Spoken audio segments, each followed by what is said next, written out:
ചെറിയന്തുരുത്ത് അതിസുന്ദരമായ ഗ്രാമം.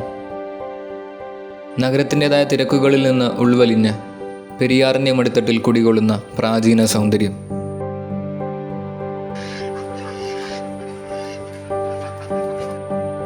ഗ്രാമീണതയെ മുറുകെ പിടിച്ചുകൊണ്ട് തന്നെ എല്ലാ തലങ്ങളിലും തലയുയർത്തി നിൽക്കുന്ന കൊച്ചു ഗ്രാമം.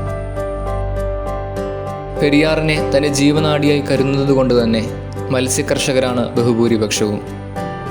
കരിമീനും ചെമ്പല്ലിയും തുടങ്ങി മലയാളികൾ മറക്കാൻ ആഗ്രഹിക്കാത്ത ഒരു പറ്റം രുചിക്കൂട്ടുകൾ. പക്ഷേ ഇന്നീ ഗ്രാമത്തിൻ്റെ ഭാവി വലിയ ചോദ്യചിഹ്നത്തിലാണ്. പൊടുന്നനെയുണ്ടായ തൊഴിലില്ലായ്മയും സാമ്പത്തിക മാന്ദ്യവും ഇതിൻ്റെ ആക്കം വർദ്ധിപ്പിക്കുന്നു. കാരണം ഒന്ന് മാത്രം: മത്സ്യക്കുരുതി. വൻകിട ഫാക്ടറികളിൽ നിന്നുള്ള രാസമാലിന്യം പെരിയാറിൻ്റെ ഹൃദയഭാഗത്തേക്ക് ഒഴുകിയിറങ്ങിയപ്പോൾ ഒലിച്ചുപോയത് പ്രകൃതി വരദാനമായി നൽകിയ മത്സ്യങ്ങളും അതുവഴി ഒരു ഗ്രാമത്തിൻ്റെ ഭാവി പ്രതീക്ഷകളുമാണ്.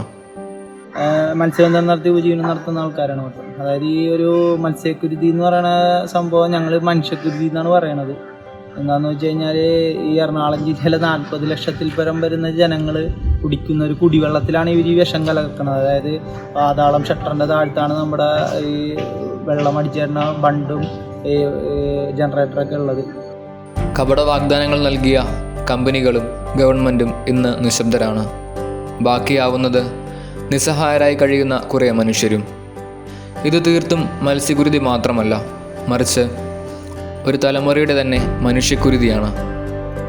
രാസമാലിന്യങ്ങളുടെ കുത്തൊഴുക്കിൽ ഭക്ഷണവും വെള്ളവും വരെ മലിനമാക്കപ്പെടുന്നു. ഏറ്റവും ശുദ്ധമെന്ന് കരുതി ഗർഭിണികൾക്കും മറ്റു രോഗികൾക്കും കൊടുക്കുന്ന കരിക്കിൽ പോലും മെർക്കുറിയുടെ സാന്നിധ്യം കണ്ടെത്തിയതായി പുതിയ പഠനങ്ങൾ തെളിയിക്കുന്നു. ഈ രാസമാലിന്യങ്ങളും നമ്മുടെ വ്യവസായ ശാലകൾ പുറന്തള്ളുന്ന രാസമാലിന്യങ്ങൾ ഉണ്ടാക്കുന്ന പലവിധ പ്രശ്നങ്ങളിൽ ഒന്നു മാത്രമാണ് ഈ മത്സ്യക്കുരുതിയായിട്ട് വന്നിട്ടുള്ളത്. ആ മത്സ്യക്കുരുതി ഇപ്പോൾ നടന്നുകൊണ്ടിരിക്കുന്നത്, മത്സ്യക്കുരുതി നടന്നു, അതിൻ്റെ നഷ്ടപരിഹാരം കൊടുക്കുന്നതിനെ കുറിച്ചുള്ള ചർച്ചകളും നഷ്ടപരിഹാരം കൊടുക്കാൻ പറ്റില്ല എന്നൊക്കെ പറഞ്ഞുകൊണ്ടുള്ള ചർച്ചകളൊക്കെയാണ് നടക്കുന്നത്. ഓരോ ദിനവും തള്ളി നീക്കാനായി രാപ്പകൽ തോണിയിൽ പോകുന്ന ഓരോ മനുഷ്യരും വലയിടുമ്പോൾ ലഭിക്കുന്നത് മത്സ്യങ്ങളല്ല, മറിച്ച് വലിയ പ്ലാസ്റ്റിക് കുപ്പികളും ഭക്ഷണാവശിഷ്ടങ്ങളും സാനിറ്ററി പാഡുകളും ഡയപ്പറുമൊക്കെയാണ്. അതുകൊണ്ട് തന്നെ മത്സ്യസമ്പത്തിനും ഇന്ന് വംശനാശം സംഭവിച്ചിരിക്കുന്നു. ഇവർ ഇനി എന്താണ് ചെയ്യേണ്ടത്?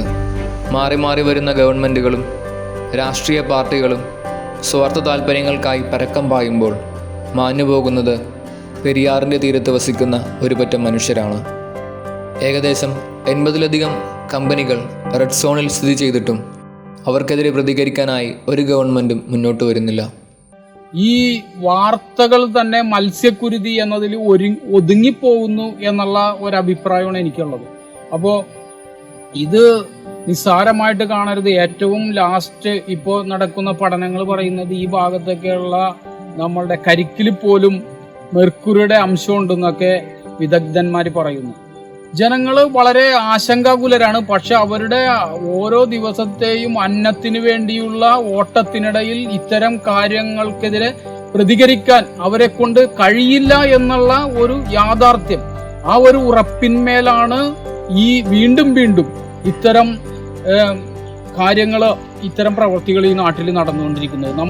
ആരോഗ്യമാണ് ഏറ്റവും വലിയ സമ്പത്തെന്നുള്ള വാക്യങ്ങളെല്ലാം തന്നെ അവർക്ക് വെറും സ്വപ്നങ്ങളിൽ മാത്രമേ കാണാൻ കഴിയുകയുള്ളൂ. കാരണം അവരുടെ കുടിവെള്ളം പോലും ഇപ്പോൾ മാലിന്യത്തിൻ്റെ അടിത്തട്ടിലോട്ട് സഞ്ചരിക്കുകയാണ്.